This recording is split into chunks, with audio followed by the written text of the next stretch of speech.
and Evan.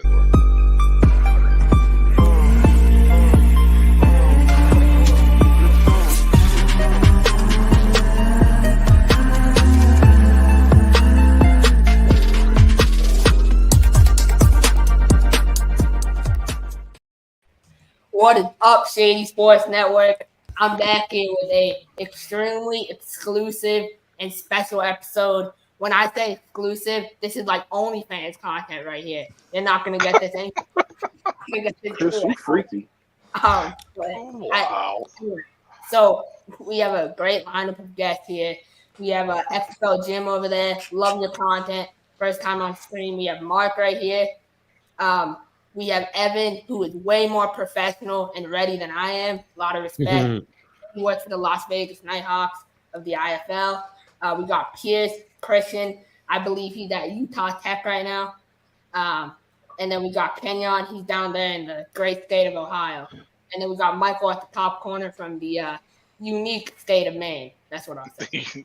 Unique. So I'll start with you, Michael. I'll start with you. I want to know what you think, Michael, because you've been like all over about this XFL USFL. So as most everybody knows, the XFL USFL news broke earlier today, like around 11 o'clock-ish or so, that the XFL and USFL are in advanced talks for a merger of sorts. Not sure the specifics of the details. Things have been trickling out over the course of the last, 12 hours or so. Basically, it sounds like the XFL approached the USFL, which kind of surprised me. It was the Redbird Capital that supposedly reached out to USFL to talk about the merger. It sounds like the XFL's capital is more than the USFL's capital, but the USFL's TV contract is appealing to the XFL side of things, and they feel like that they can work together to possibly brand this and put this together. Obviously, there's other specs that are involved with this because the USFL has a labor union, the XFL does not, et cetera, et cetera. So basically, at this point in time, it sounds like it's going to get announced at some point in time this week. I have a ton of thoughts on this, but I want to start with somebody. I haven't talked to XFL Jim. This is the first time I've talked to him. This is the first time I've talked to Evan. And Pierce, real quick, man, with the haircut and everything going on there, you reminded me of the dude from Stranger Things, just to let you know. So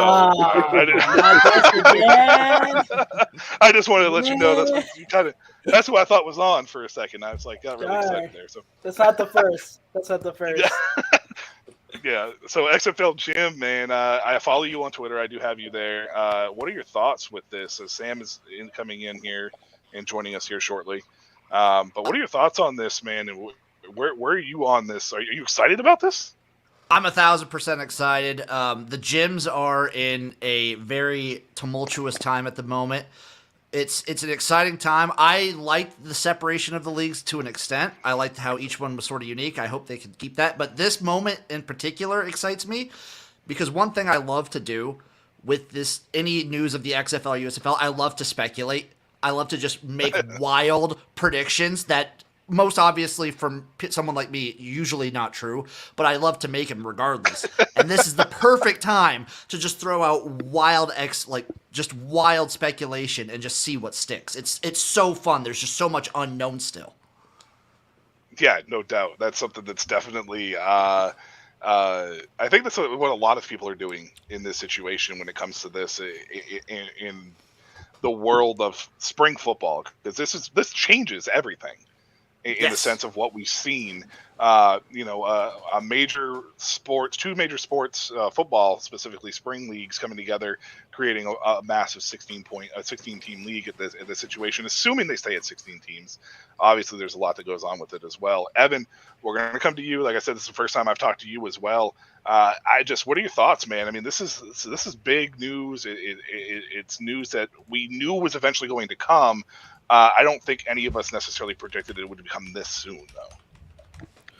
Yeah, it's a lot to unpack, and I'm on the side of things where, I maybe didn't expect it as much ever. I thought, egos would get in the way, but it was never out of the question. It was never out of the question, and obviously, this is seems to be rapidly advancing. But, I'm excited, and, I have a lot of questions too. I'm really interested, I think, more than anything, to see how the teams are managed, if they're really going to keep 16 teams in this deal or if they're looking to downsize, get rid of certain markets. We all know what's gone on with Vegas, with the Vipers, and obviously Houston would have 2 teams between the Gamblers and the Roughnecks. So something's going to have to happen there, I think. But yeah, it's a changing time, and I'm not against it. I think it'll be easier to follow one league, and there will be more competition with more teams, and more games per weekend on a slate.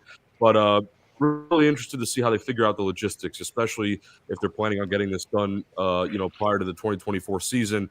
How is that all going to work out? Because I can tell you right now, there's a very long list of things that they're going to need to get done to make this happen in time. Oh yeah, for sure. And there's a lot on the plate to figure out as well. Kenyon, you're a player. You're a player. How from a player's perspective, how does this feel to you? Like, what are your thoughts on that? I like it. I'm always a little bit of a razzle dazzle type of guy. So for new stuff like feel that to come about, I love it. So I feel like everything is just gonna mesh together, and it's gonna be a beautiful thing. And once they all mesh together, someone needs to give me a call. That's all I need. That's all I got to say. Definitely. We'll try to get you back outdoors. Mark, thoughts, man? I mean, you were on the spring football reports with us, a good chunk of the spring. And I mean, what are your thoughts on this? I think it's, from a long-term standpoint, it's a great thing, right? I mean, at the end of the day, we want the leagues to last, and we want this to be a staple in the sports landscape. So I think this is, I don't know if I'm with Heaven, the aspect of this actually happening this upcoming season seems like a very daunting task to me. I wouldn't be surprised if maybe they announce it and they almost treat it as like, okay, cool. Like, who's going to be the champion the last season for each league alone? And then, going into next year, there's some hype. But I think overall, it'll be nice. It's a great way to also establish and plant some seeds to grow and basically increase the number of teams in the long term as well. The only downside, I think Sam and I were talking about it just on Twitter earlier, was like less football. So football probably, if you have 2 seasons that kind of merge together, we're not going into the beginning of July. So, I mean, obviously, we'll transition to the CFL, the ELF, everything else, but USFL and XFL will kind of condense some of our games here. So you mentioned July. July 1st was apparently the day that Redbird Capital, or rumored that Redbird Capital, reached out to the USFL to talk about this possible merger, or at least get the ball rolling. Pierce, with it being July, and now that we're in the middle of September and this news is finally broken, how far in advance? Because the XFL, to me, has been the way more active league in the offseason than the USFL has, as far as social media content, doing the showcases, draft, whatever it may be. How far in advance do you think that these talks have gotten, and do you think they could prepare? Because Mark brought up a good point.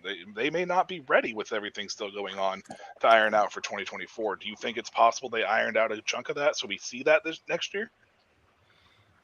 It's gonna be interesting. I think it's hard to, because future run, we all know this is a great decision. Overall, it's hard to see what the first season's gonna look like.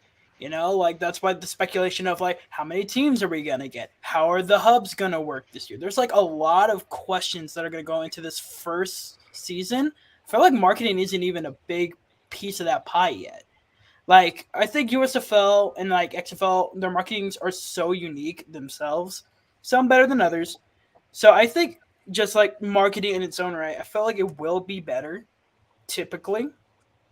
But I feel like there's a lot more bigger things going into this merger than just the marketing. I feel like they're going to have to figure out what do we do with the players, because I've seen that people want to just kind of blow everything up and just do a draft with everyone again. And then we have the teams and the hubs.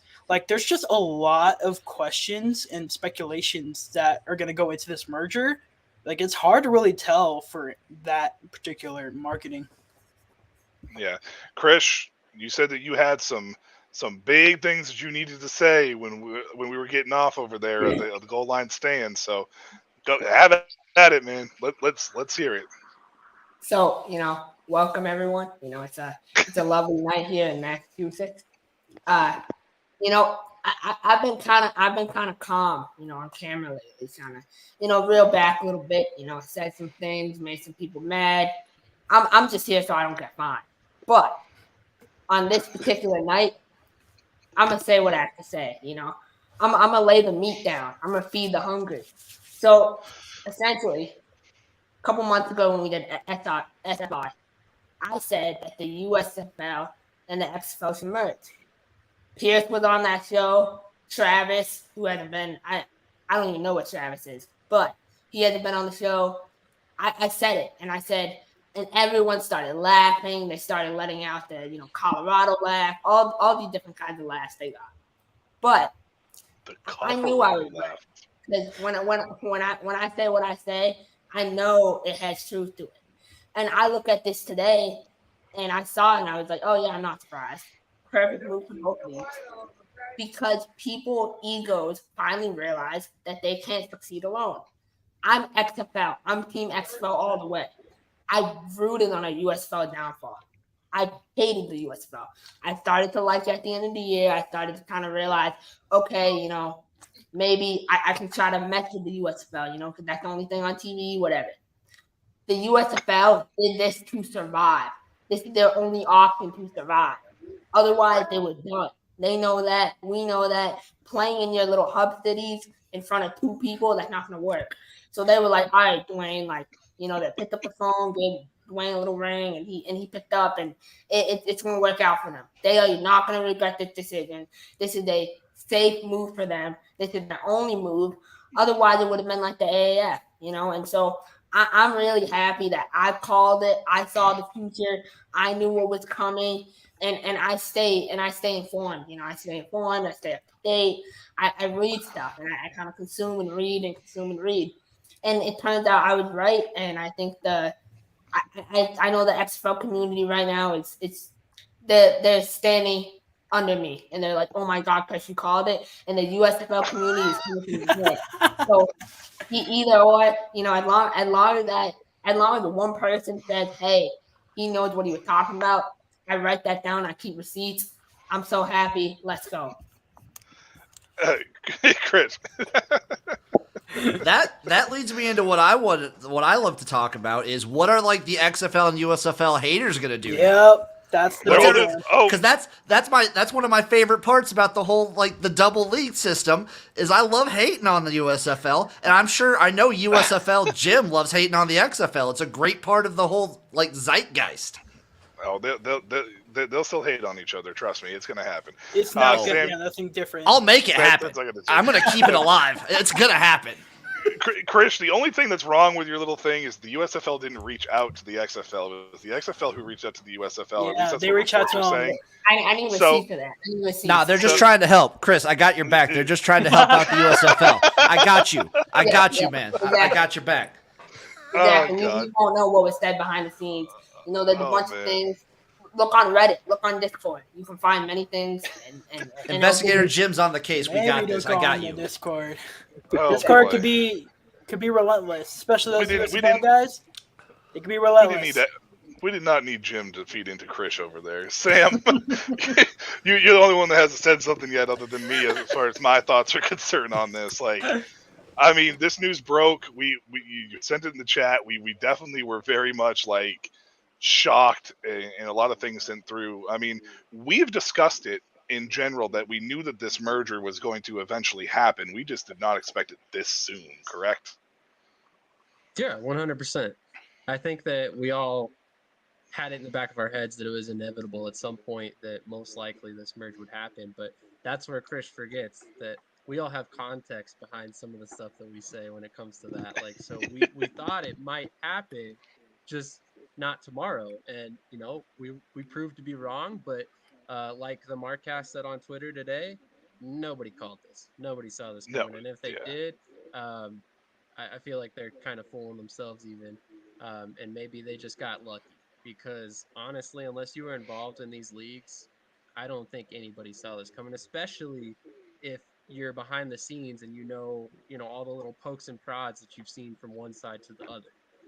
It's not like these leagues have, coexisted in a necessarily completely drama-free atmosphere between the two of them. I mean, we've all seen the real US or the real football ads from the USFL Yeah. and stuff like that. So, who are they poking fun at? It's not arena ball. Let's be honest, that's not their competitor. So, I'm just saying that it just seems odd that this comes up when it is right now, because I didn't think they were prepared for this yet.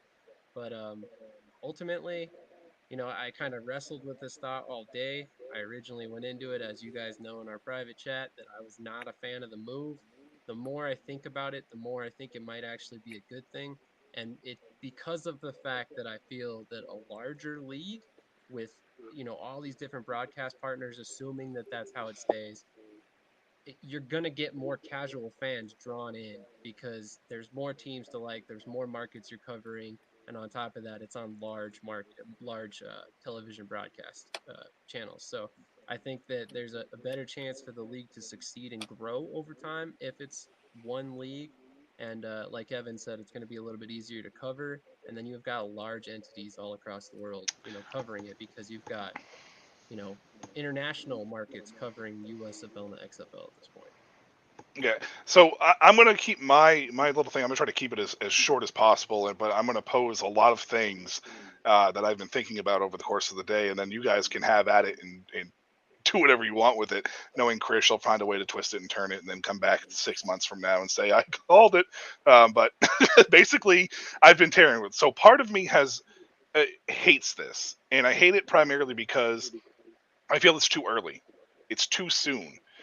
Because you're basically putting, I mean, granted, you're doubling your assets, you're doubling this, you're bringing one thing that one side lacks, and the other side is strong in, and vice versa into it, whether it's the capital or the media side of things. So that part of it, like, I'm okay with, in the sense of it doubling its assets, but I feel it's too soon. I feel like it's legitimately jumping into bed with a competitor, because either a panic situation or, I mean, let's face it, if the capital on the XFL side is where it really is, then it's not. The XFL wasn't in danger, and maybe the USFL need to get the ball rolling. I'm not 100% sure, but here are some thoughts that I do like, and this is the part of me that loves this. 16 teams now, assuming that they keep all 16. One of the teams in Houston's got to go. We don't know what's going to happen there. Assuming it's going to be the Roughnecks that's going to move, because you're talking about the possibility of the Gamblers probably staying in with the USFL, considering the history there, right?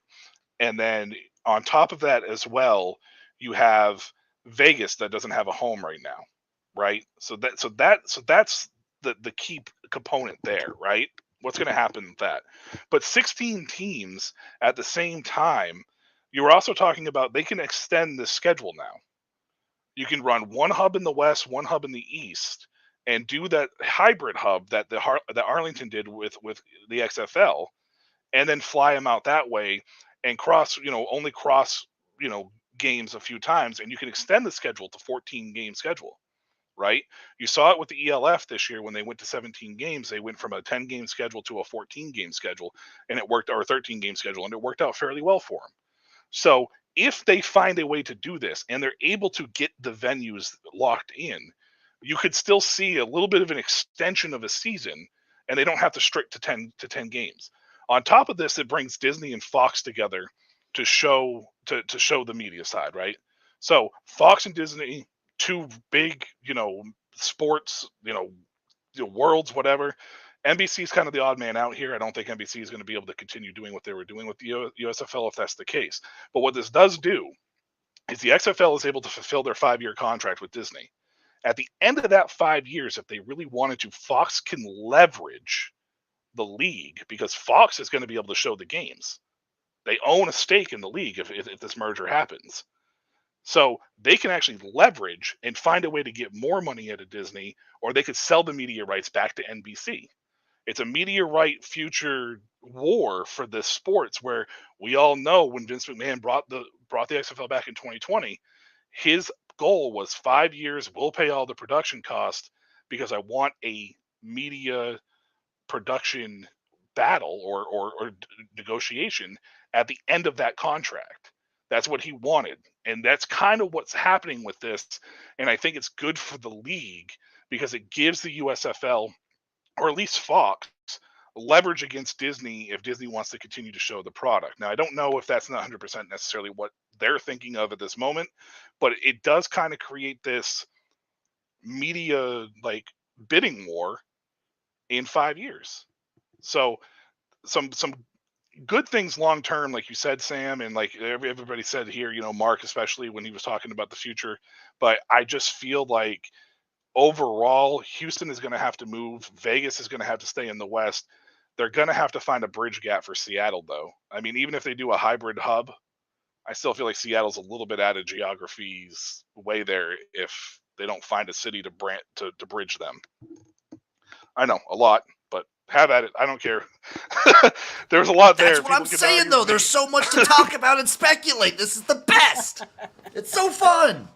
There really is so much. I mean, one question that we haven't even really talked about, and it's one of the main things that is really kind of, I want to see how it'll work, but we have the USFL, which unionized, and then we have the XFL, which voted against unionizing. So how does that work? Does the USFL keep with their union, their business model, and then the XFL has their union list teams and their business model? I don't know how that is all going to jive up. But one other point that Krish made off camera that I specifically want to get Evan's take on. For those who don't know, Evan works with the Vegas Nighthawks of the IFL, so he has an innate knowledge on what this or how this could possibly affect him as a person looking for players. So Krish brought up the fact that if they move to the February to May time period, we saw some XFL players playing in the IFL after the season ended this season. Do you, as a person looking for players, do you start contacting XFL players as soon as the season ends, or are you, kind of trying to lay those seeds long before the season begins? Or how does that affect the indoor football league? Let's put it that way. It's a good question. I think it goes both ways. I think, if there's a guy that's, in another league that I would want to come and play on my team, I would try and establish that connection, well beforehand, and not just get in contact after the XFL season is over and kind of rush things. But, there are certain players that might be available after the season that you don't expect. Guys get released quickly. Obviously, other guys are going to go to the NFL still, at least some of them anyway. But yeah, I think it's a good question, and I definitely would consider looking at those players. And again, I think the bigger thing for me here is there will be players available one way or another, but it goes back to my point about whether or not they decide to keep all 16 teams, because if they downsize, let's say they go to 12 teams, which is my, I guess, best guess as to how many there would be, or the number that I feel good about, you're removing 4 teams, altogether. And that means, 4 rosters that are now available as free agents. And obviously some of those guys from the teams that maybe are removed, go to other teams in this new league. But there's just going to be some guys that end up, as free agents, and they don't get picked up by, another team, after, I guess all, the teams have been cut or whatever. So then you kind of take that pool of guys that are, free agents, and it doesn't look like they're going to get picked up again. You take those guys, and those are the ones you kind of sort through. So that's another thing as well that I wanted to point out. There's so much to unpack with this. I mean, we haven't even talked about what the potential impact on the CFL could be. And, we saw a couple guys jump from the XFL to the CFL, a couple of guys from the USFL try to make the same move. So honestly, that's another thing we could see pop up as well more often if we're going to the XFL time period, because then you're not overlapping at all with the CFL, which is just a whole nother complete, rabbit hole we could go down. So with that being said, is there anything topic-wise in terms of questions you guys have that you want to discuss? I mean, I'll point out, one of the aspects of the XFL that was really emphasized was a league of opportunity. So what Evan was just talking about is if we're if we're doing a merger and we're seeing less teams potentially and more player, like, isn't that eliminating opportunity? Like, how do they kind of spin that to say that we're kind of condensing and downsizing rosters? Are we not downsizing rosters? Like, that whole piece to me seems very questionable and would seem like if we were going to do less teams potentially, that would be going against the XFL's original core values of this reboot. This is one of the main reasons why I'm struggling with the merger this soon. Is it's either you're going to have to downsize or you're rolling out 16 teams, which means what are you going to do? Because even though you're doubling your assets, you're also doubling your expenditures, right? So your expenses. So now you have your roster. Supposedly it's a merger of equal opportunity or equal balance or whatever the hell that was they were spinning on the on Twitter or whatever. But it makes me question, what are you going to do with that? If you stay at 16, do you shell out a little bit more money to extend the season to give guys a little more of a chance to head into camps, so it's not such a layoff coming for May? Do you go into June possibly? Stuff like that. And that's really kind of where I wish they would have waited until they made money. I mean, the XFL lost 60 million. The USFL, I think, supposedly turned a profit or had some kind of good revenue this year or something. But they're going to have to go to a hybrid system because the USFL aspect of it, they couldn't afford to stick with the hubs again. Like, there was just no way. Fans were getting frustrated with it across the board. And then on top of that, as well, is if you do a hybrid, what two cities are you going to put them in, and how are you going to go about the scheduling and stuff? I mean, there's so much that you have to speculate. And I know that it makes Jim very happy over there in the corner, but it's it's still just they need to iron out these details if they're going to set it up for the 2024 season. And like you, Mark, I'm questioning whether or not they'll be able to do it for 2024. 2025 is probably more likely, but they got a bunch of other things they need to figure out with their own leagues too. That's what I was wondering as well. I was wondering if they announce the merger and set a date for 2025 and then just play out the end of each individual season next year in 2024. Well, I imagine this merger is also going to keep the USFL name. I mean, let's face it, between the two names, the USFL has a much richer history. The name probably actually is more valuable than the XFL name. I mean, everybody's like, the USXFL, and I'm like, that's just stupid and dumb, and let's not do it. But I mean, who the hell knows? It just, I feel like a rebranding of this league for the XFL to jump in and just willingly give it over to the USFL. I mean, egos are played. It's really weird. Maybe they rebrand it all as a whole. I don't know, but I just feel like the USFL has way more history. The name means more because of that history. Even with this version of it, I don't know. That's the part of me that I hate because it just feels like it's too soon. I'm keeping the XFL. That part. I'm not changing. I refuse. Well, I don't care what happens. Yeah, hey, that's fair too. I mean, Recipes Justers. I don't think that name's coming back, but maybe I'm wrong. We'll see. There's been some speculation for sure. Jim, what's your biggest speculation coming from this entire situation? My biggest speculation is I can't wait to figure out. I'm gonna just spend all night tonight and probably tomorrow figuring out how I would tinker with the rules of each league and how I can get them to work coexisting.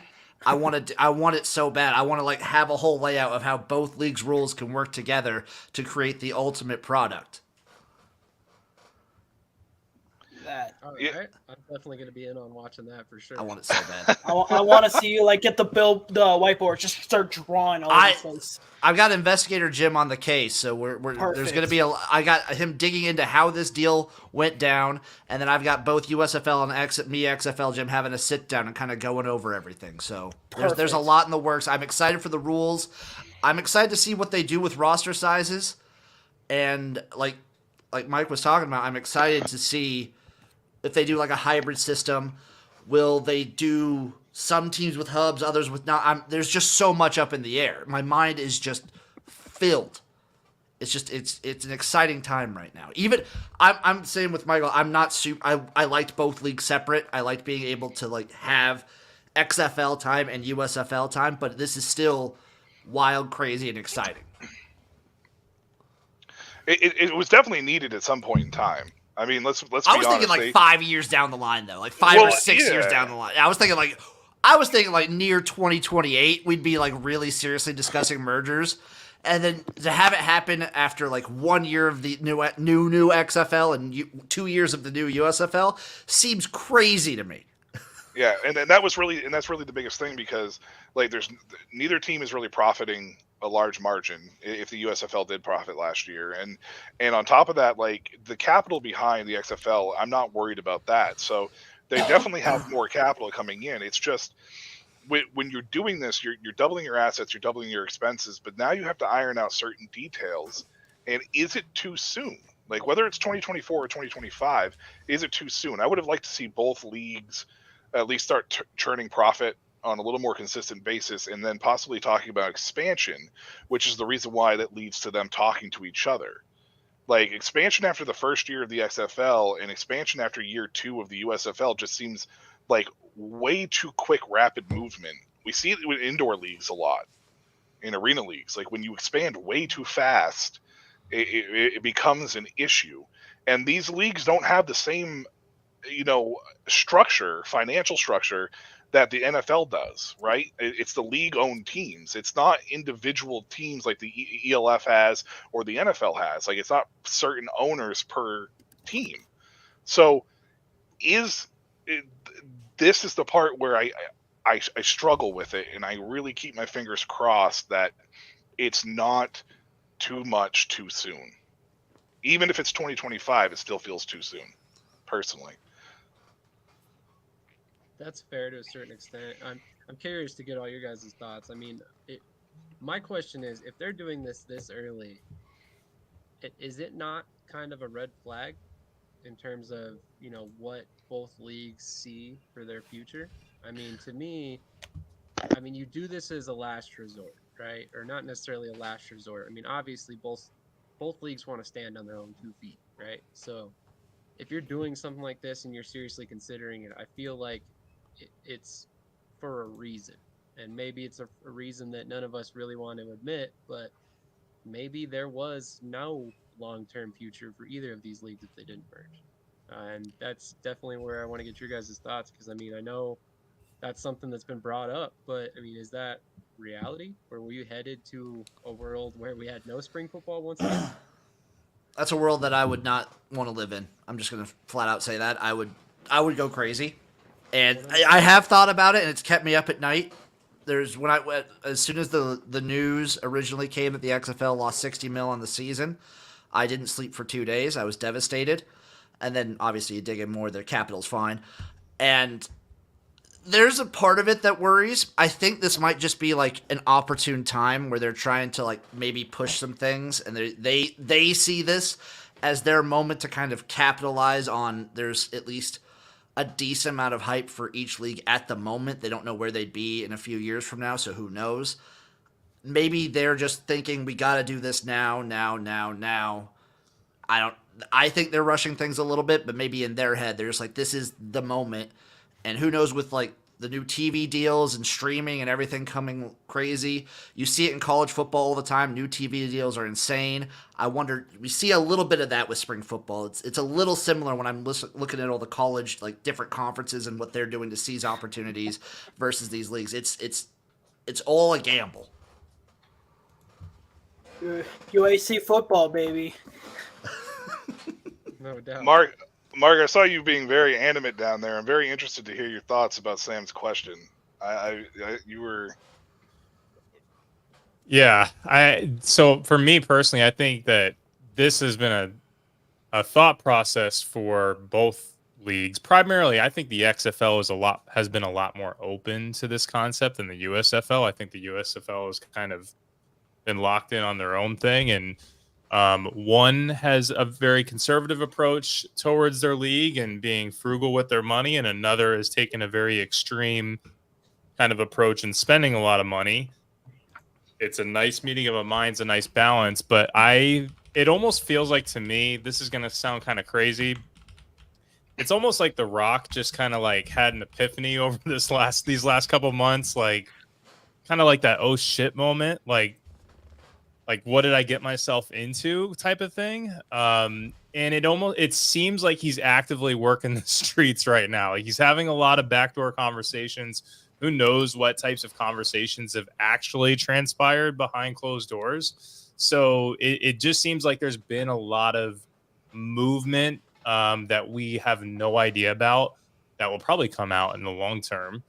And this has been, even though it's news now, it's been conversations in the making for quite some time. When do you think they started like discussing it and planning it out? Remember they had the post league. I feel like for me it was like, hey, XFL season's over. XFL meeting of the minds. Oh shit, what do? We lost a shit ton of money, type of thing. But I think the USFL is also like, hey, our season ended, and we are kind of in a weird spot with our game plan for how we're going to grow our league too. So I think they've kind of set their egos aside a little bit, personally. I don't know if it's necessarily. Yeah, I don't know if it's actually a red flag though, Sam, in the sense of the merger happening, primarily because I think that the XFL, when they came into it and the USFL, was going. I think eventually, even eternally, they kind of both knew that eventually something was going to have to give, whether it was a merger of sorts or one of them was just going to end up burying the other one, right? Mark mentioned the 60 million that they lost, and I don't honestly think, I mean, that might be a little bit more than they wanted to or projected to or whatever it may be, but with the way that the XFL was going about their strategy of marketing and everything else, it was not a surprise that they lost that, because that was something that they were trying to do. That's what they wanted to do. They knew that spending money makes money in the long term. And I think that eventually they would have recouped a lot of that back. So I don't think from a financial standpoint that the XFL was like, oh my God, panicked at 60 million. Let's go merge with the USFL. I just honestly think it might be one of those situations where they kind of looked at it from a statistic standpoint long term. And we're like, if we can pull this merger off now and we can do this now, then we can absolutely 100% keep the stability of spring football alive in the long term. I'm just surprised with the branding side of things that they were able to put their egos aside to come up with whatever it may be, whether it's a new name or they keep one name over the other. That's the one thing that is going to probably be the most surprising to me when this is officially announced, because let's make it clear, this still has not been officially announced. So this is still all technically speculation. I mean, we could come into this in November and still hear they're on the verge and nothing ever come from it. So let's keep that in mind as well. I mean, the thing for me is like money talks. And if anything is going to change someone's mind, it's putting money in front of someone and saying, how much do you like this? Because there very well may be a business plan that was put on someone's desk that said, hey, if these two leagues merge, look how much money we can save. Right. If we have 8 cities with 2 teams in each city, you combine both of those, you cut the costs, virtually 33%. You have both teams can play each other twice per season or something like that. Like I could see a business plan that was too good of a business plan to not pass to pass up. And if both leagues saw that and they bought into it, that might be what they're looking at right now. If Redbird Capital was the one that reached out, I will say that the eternal meeting after their championship game is where that business proposal was probably starting to kind of come together. And Redbird Capital is super successful. Danny Garcia and The Rock, super successful. I mean, let's face it. Those two, all three of those investors or owners in a league are extremely successful at what they do. But they also know that it didn't just happen overnight. So those three are definitely preparing, or those three owners were definitely preparing for a long-term situation with the XFL. So that's the reason why I don't think the financial side of it was, the 60 million loss was as like significant as people think it was. Because I mean, it's a lot of money to us, obviously. I mean, we look at 60 million and go, "Oh my god!" But when you're worth almost $1 billion, it's you're kind of like, whatever, that kind of sense. So I think that they probably laid out a business plan and they were like, if we can do it this way, X amount of teams, whatever it can be. And again, it goes back to the media rights too. That media package could be a huge deal breaker, money wise, in 5 years once that ESPN Disney contract's up. So You have a great point there, Evan. You've been fairly quiet. What are your thoughts on that? Do you think this was their only path to survival long term? I mean, there's been a lot of good points brought up. I don't know if it was their only option for survival, but there were a couple red flags for sure. I do remember when the report, I think, well, we back up a bit. The timing of this to me is a bit interesting because if you look, XFL had their championship game in mid-May, and then it was like sometime at the end of May or beginning of June, if I remember correctly, that the report came out after the XFL season saying the Rock had lost 60 million. From what we have gathered today, Redbird Capital reached out to the USFL on July 1st, so not much longer after all that had been announced. I definitely saw the Rock when that report came out. I definitely viewed that 60 million loss. I thought that was quite significant, and I did briefly think about what the future of the league was going to look like. I think for me, the biggest thing is I think what this tells me, what the merger tells me more than anything, is I knew that the XFL likely did not have a plan or significant funding beyond the 2024 season. This merger, that given that it's happening so fast, I think signals that perhaps maybe they didn't have funding even for parts of the 2024 season. We've seen them, after the season in 2023, they cut some significant jobs. And then recently, the development was you had position coaches moving from full-time roles into, seasonal or part-time roles. But it does go both ways, from the XFL perspective. I don't think it's, despite what we've been talking about, I don't think it's one league trying to cling on to the other. I think it's just the reality that, this is for the better of long-term success. But I've heard things on the other side. I've just talked a bit about the XFL and what I gathered from that, everything over the past couple months since the season's over. But, I was talking to a highly respected official, well, maybe not official, but, somebody in the football world who is at least highly respected and who I know very well, someone that has several connections upwards to the NFL level. And they did not believe that there would be a USFL season next year. And that person, has intel that would go beyond me. So, it does go on both sides. I think both leagues were at risk. I think both leagues realized they were going to have to make significant changes of some sort going into 2024 that would severely shake up their business models. And now you're in a situation where they've just both agreed that if they merge, it might be easier to figure out, some of those details, perhaps. Mark brings up a point that I think we can all agree on right now. Currently, For sure. the USFL Breakers, is baby. definitely killing it in the merge game. Hashtag Breakers losing streak after Mark became a fan. But They turned it around at the end. they did. So You true. mean when we slaughtered you guys in the playoffs? Oh boy, Stallions fans. That's the one thing. Let's get into that. I mean, that's a good point. I mean, that's the one thing that to me is the most interesting part about this merger is we could potentially see a matchup like DC versus Birmingham, which I mean, DC rolled through the XFL last season. Birmingham has been almost undefeated through their 2 seasons in the USFL. So I mean, talk about some really good football matchups and some really intriguing matchups overall if this merger ever does happen. I mean, that to me might be one of the biggest takeaways from everything. Chris, who are 2 teams you'd like to see play each other from the 2 leagues? I want to hear this. Well, Birmingham and obviously DC, like you said, would be really entertaining. It would be really interesting to see the competitive balance between these two leagues. Obviously, it would be different because a lot of players will mix, if they merge. One matchup that I would love to see would be the Vegas Vipers. Obviously, they won't be in Vegas, so I'll just call them the Vipers for purposes. But the Vipers versus the Michigan Panthers. That would be a really interesting matchup to me. The past year, the Michigan Panthers obviously were much improved from the year before. But I honestly think the Vipers, and this is my opinion, if the Vipers were in the USFL, they would have been in the playoffs and maybe even in the championship. That's how good I think the Vipers were. So I'm really interested to see this team this year. I mean, their head coach got fired after they played, so I don't know how I felt about that, but that's just me. I don't think it was technically fired.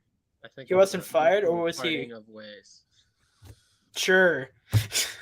Yeah. Yeah, Okay. I think at that level in the XFL, they know at the XFL level, they know such thing as being fired. It's more like Basically. Yeah.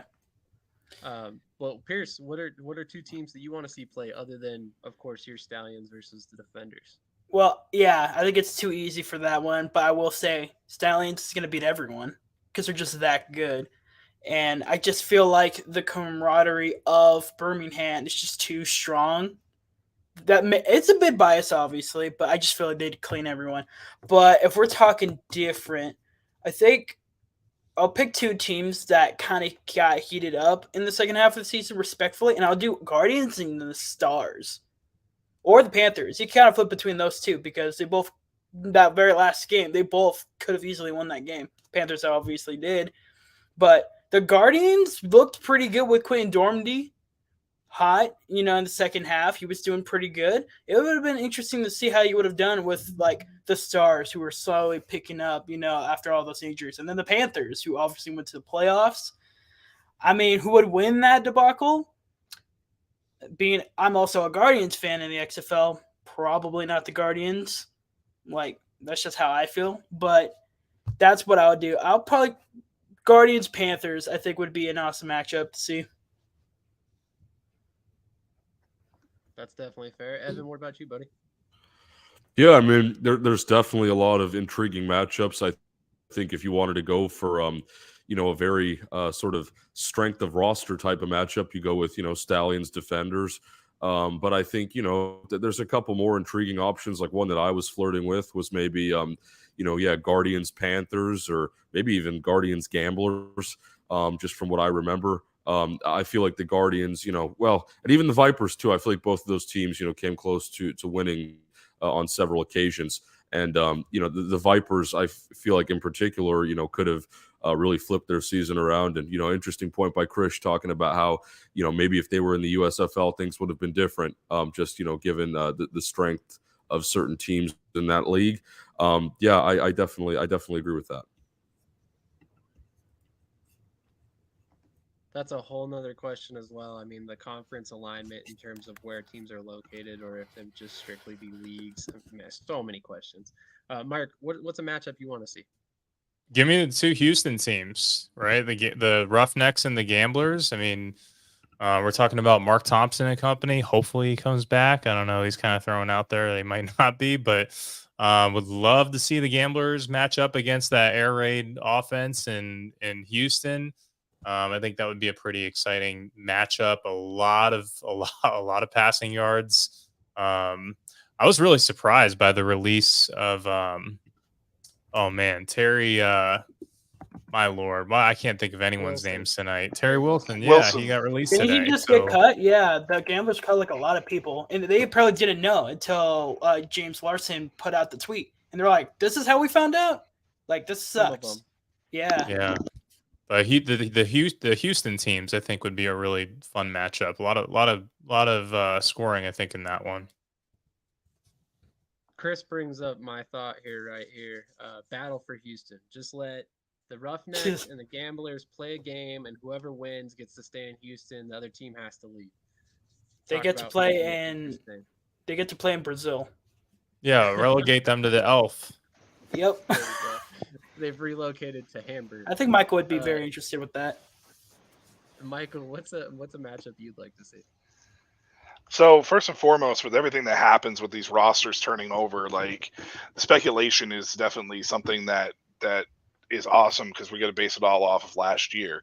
Based off of last year, I would have liked to seen the Breakers and Battlehawks. You know, I mean, I think that would have been a great matchup to see and witness. The Brahmas and the Maulers, I think, had very similar styles, at least early in the year. The Maulers got way better, down the stretch, but at least earlier in the year, those two teams would have meshed up pretty well. Your Stars, as dreadful as that offensive line was, I think that they could have, had a good matchup with the Renegades earlier in the season as well. So, With Kyle um, Slaughter. yeah, Kyle Sloter. Yeah, there's definitely some key matchups that you could see there. It would just really would boil down to whether or not these rosters are able. And if a merger does happen, I would be very interested to see if Birmingham was able to maintain their roster structure the same way that they've been able to do as well. Because I don't know if it's just because they dominated one league, but now when you start adding in teams like the Defenders, the champions of the Renegades and stuff like that, some of these players, may want to kind of test the waters elsewhere or whatever it may be.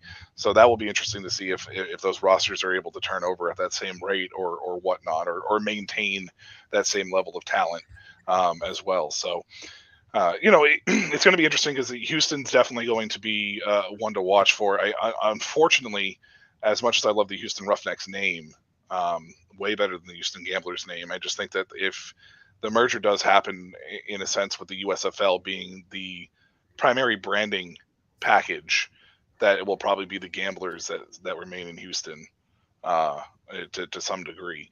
As much as I wish that it would be the Roughnecks, just because I like that name way better. That's completely fair. Definitely think Roughnecks is a little bit more creative. Chris says, I heard Vipers may become Boulder Gold. I'm not sure where you heard that, my friend, but I would love it. I don't think that's going to happen anytime soon, though. I've heard, what was it, Man can dream. Arizona, and was it, man, Portland. I've heard Portland a lot. Portland is I one of do. them. What was the I third do want to state? mention something. Arizona has been the prime, but I want to mention something real quick too, or I want to pose a question to everybody here because geography geography is a big thing, and speaking of where we are with this, the hybrid system worked well. Now, assuming that they do that, is it possible that the Seattle Sea Dragons end up getting moved? Because right now, with Vegas getting put out of the way, if they move to Arizona or they move to Nashville, if they don't move to Portland, that leaves Seattle as just a lone target up there in the corner by itself, away from a lot of the traveling. Is it possible that the Sea Dragons could get relocated in this situation too, assuming they keep 16 teams and they don't just eliminate some teams? That's one that I'm intrigued by. I think just in general, it's kind of weird that there's like nothing really on the West Coast. Like there's nothing in Arizona, California, Vegas was the closest, and now they're gone. Like I think overall, it's just interesting. There's nothing really on the West Coast. I know a lot of people say like there's nothing in California because it's too expensive, which is understandable. I would love to see San Diego have a team. Like I think like the last team we had was what the Fleet and technically what Strike Force in the Arena League, and like I would love to see if they can somehow push some out there. Like I did mention, I heard Vipers Portland. So maybe they just like, throw them up in Portland and then they'll make it out with Seattle a little bit. So that's how I would think they do. They just might throw up the Vipers because the Vipers are kind of the wild card in this whole thing. Like if they do cut down teams, they're the first team out because they don't have a home right now. Like I strongly feel that like if any team that could get cut, Vipers could definitely be cut again. So I could say maybe put them out in Portland, and that's probably going to be enough if they keep all the teams. I will throw out there that keep in mind one thing we don't know that will be changing is the hub in Arlington for the XFL. So if that's the case, I don't know that you're necessarily losing anything by not having another West Coast rival per se. In fact, you might actually be saving some money if you're traveling to Arizona instead of to Vegas or something like that. I'd have to look at the distances between the two locations, but I don't think that it would be a significant change in their overall costs. But eventually you have to imagine that they're going to break away from the hybrid hub. 100%. So that's 100%. why I'm just saying, is it possible that they start producing or planning ahead of time for that, and they move Seattle closer just to get their, kind of like their ducks in a row, whatever that saying is. That doesn't make sense to me, but you know what I mean? Like, if they just get themselves lined up for that situation. Now, obviously it's all speculation at this point, but I just was thinking about it geographically, it just doesn't line up with me. Absolutely. We got a USFL supporter in the chat that is very, very firmly against the XFL. Kind of funny to see still that's happening, but hey, it's all right. Everybody's got their own preference. I get it to a certain extent, but to call the XFL trash and that Birmingham would beat most teams by 3 touchdowns, I don't know about that. I'm a Birmingham guy. I don't think they would be beating them by 3 touchdowns. I don't think we'd be like that for sure. Maybe but we could beat them.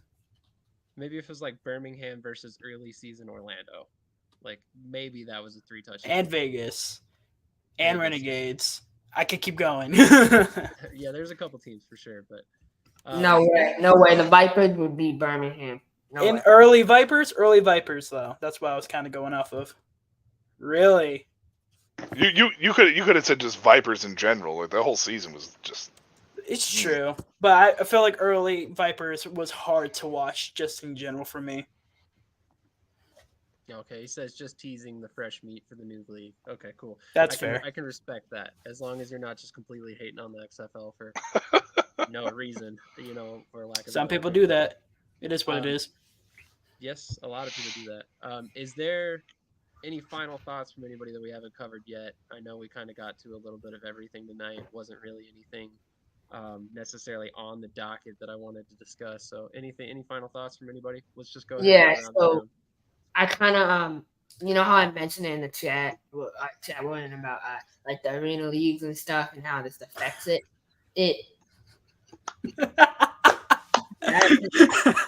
Pull up. Oh, we got one. I don't want to waste time, man. I don't want to waste time. In the words of Krish, we have a Shady Sports Network historical moment, because Krish has never been left speechless on camera. Never.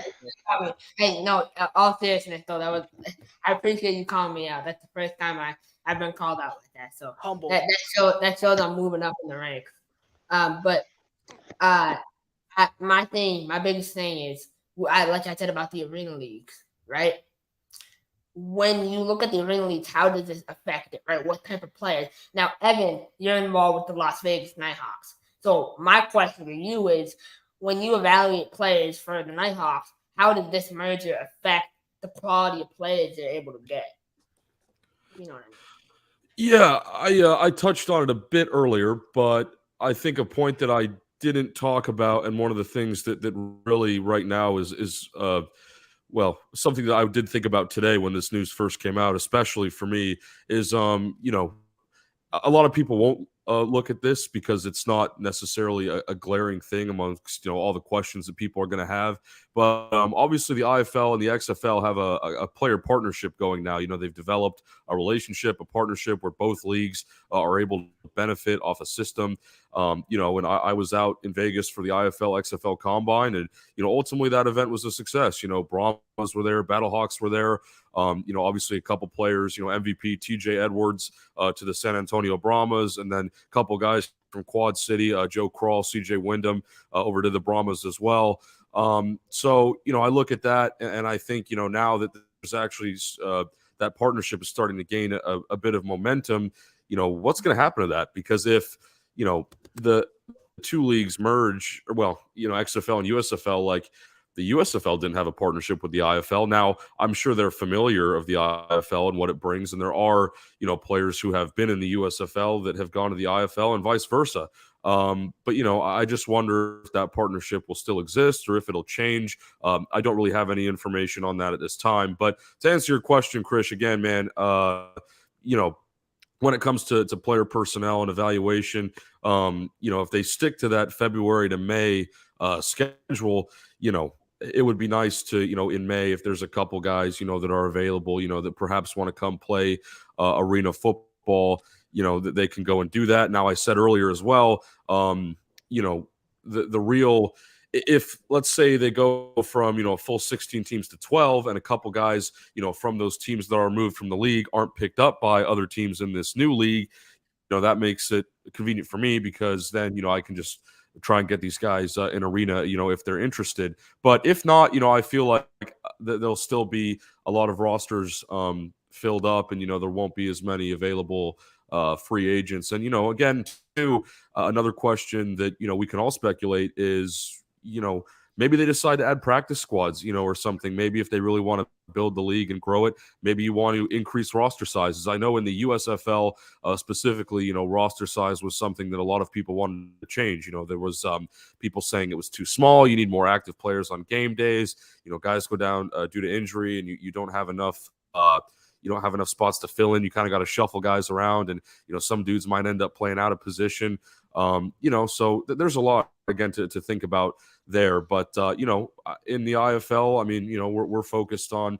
I have players that I'm interested in that are free agents, and obviously, I believe some of them will get picked up, by an outdoor league. But if not, I can help them come play.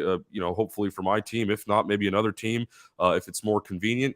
But ultimately, man, I think that's where we're at on that. Definitely.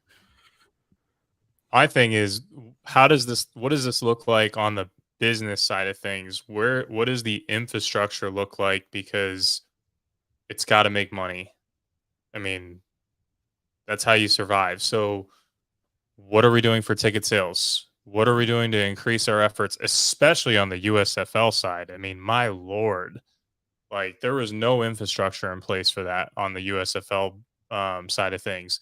The XFL side of things, you can step it up, man. Like, the ticket sales side of things this year, Vegas was an embarrassment.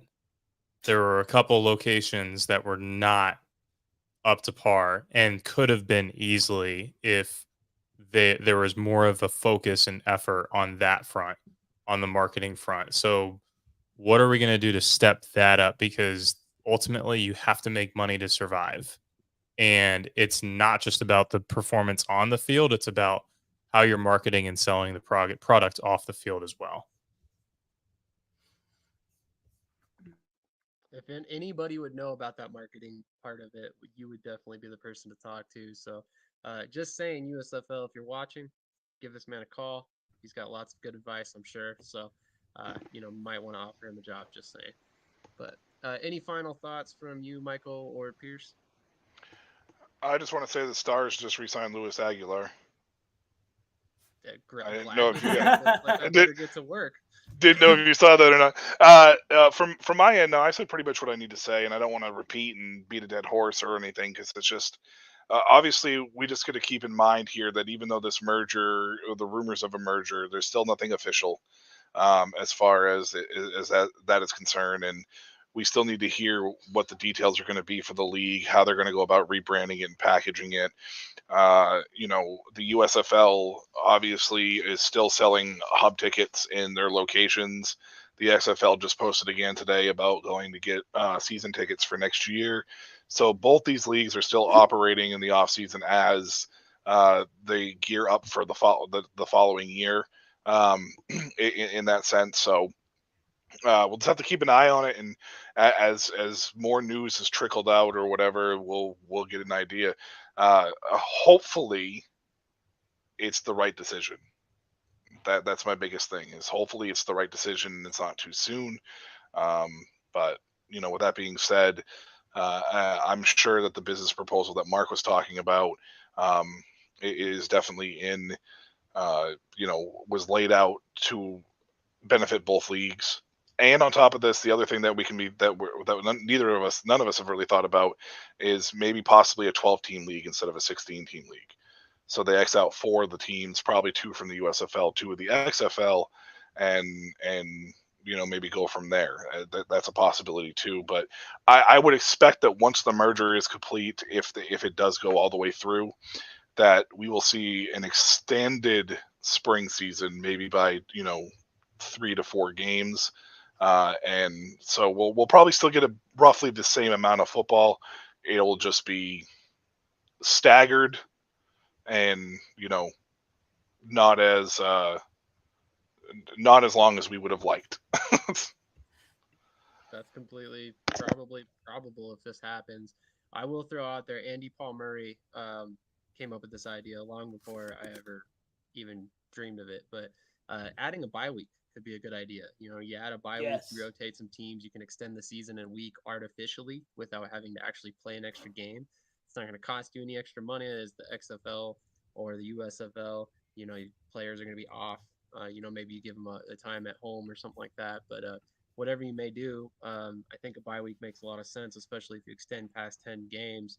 You're kind of putting these guys through the ringer if they're playing 10 games, 12 games, and then you go into a 3-game playoff series and a championship game. You might be playing 15, 16 games without a bye week.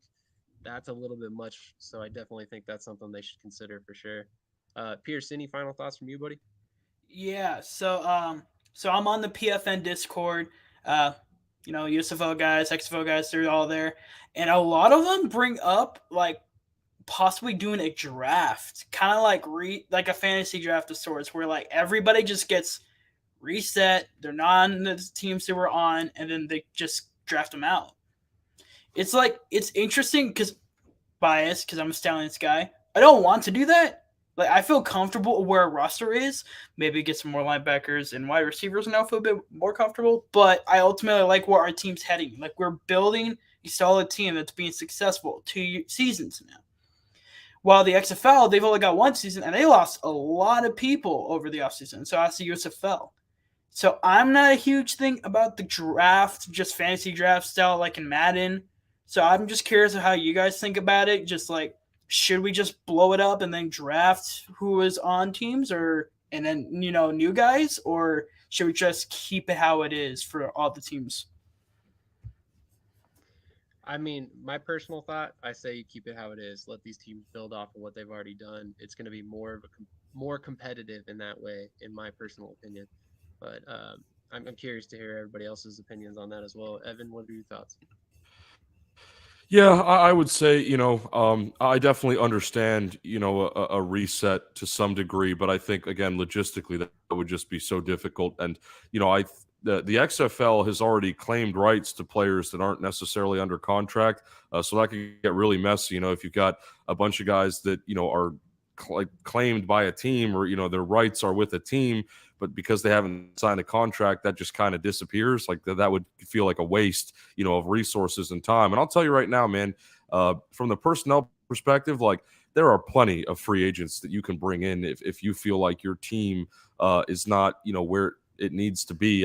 Yes, it's nice to pull from the existing player pool where guys are already proven. You've been able to see what they do at that level. But, I feel like there will be a motive if these leagues merge to sort of push the player development aspect further. There might be more of a drive to go find, some hidden talent and some guys. It will drive, I think, some of the personnel people to look harder. And I can vouch for that because that's my business now. So yeah, that's my 2 cents on that. Absolutely. Mark, what are your thoughts? Yeah, I don't think logistically it makes sense to do that. So I don't have a whole lot to say other than just echoing, what has already been said. But I think you keep the teams the way it is and roll with it and see who comes back and see who you have to add to fill out your roster. Agreed. Michael, your thoughts? I think the only way that you really can do it is if you contract a league. Like if you go down to 10 or 12 teams and you eliminate 4 to 6 of them or whatever it may be, like I think it would be the only way that a full reset could really work. I don't really think that that's a good idea personally, but I would prefer them to just build upon what they've already built on. But if you do eliminate teams, I mean, you're eliminating players, you're eliminating coaches, you're eliminating personnel, assistants, coordinators, stuff like that. So those guys can be negotiated as far as the coordinators and stuff are. But what are you going to do with those players? Now they're out of contract. Maybe if you eliminate those teams, put those guys into a player pool, maybe draft off that. Another thing to keep an eye on is Lindsey Scott was drafted to the USFL and the XFL. So what's going to happen there as far as who's going to get the rights there? Because technically he was drafted to the USFL first, but I mean, do you honor that? So they definitely have some details to figure out as far as that would be concerned. But I would have liked to see them just build upon what they're building upon. But if they are constricting, if they do decide to eliminate 4, teams or 6 teams or whatever it may be, I'd like to see those players get a chance to get drafted to the current teams, because that would be, I think, the most fair approach, because the players aren't asking for them to be constricted, right? The players aren't asking for them to be eliminated. Personnel's like coordinators and stuff, coaches, they're not asking for their jobs to be eliminated if you do that. So, but like we see with mergers all the time, we just saw it with the WWE and UFC. 100 people on the office got laid off for TKO group, holdings. So it happens, unfortunately. So I would like to see a draft of that nature in that capacity, but not a full reset. I will say, I do think, like, one of my theories is the Guardians are one of the teams that get cut down if they do. And if that happens, Andrew Jamil, I want him at Birmingham. We need some wide receivers, Marlon Williams, Myron Mitchell, Andrew Jamil would be unstoppable. But that's just a theory, because, it's all speculation in the end. But that's my future. There's nothing but speculation at this point. There isn't a whole lot to go off of. So this was definitely a fun exercise. I appreciate everybody for tuning in and coming on and talking about a bunch of thoughts, basically, because that's all this boils down to at this point.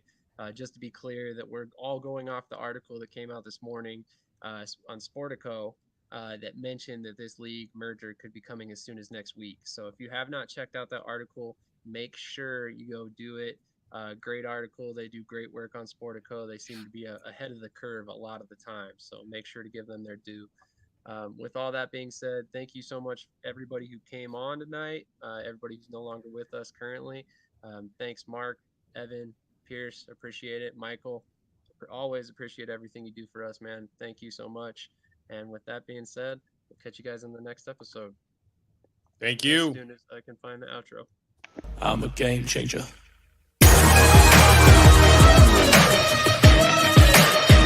I'm a game changer.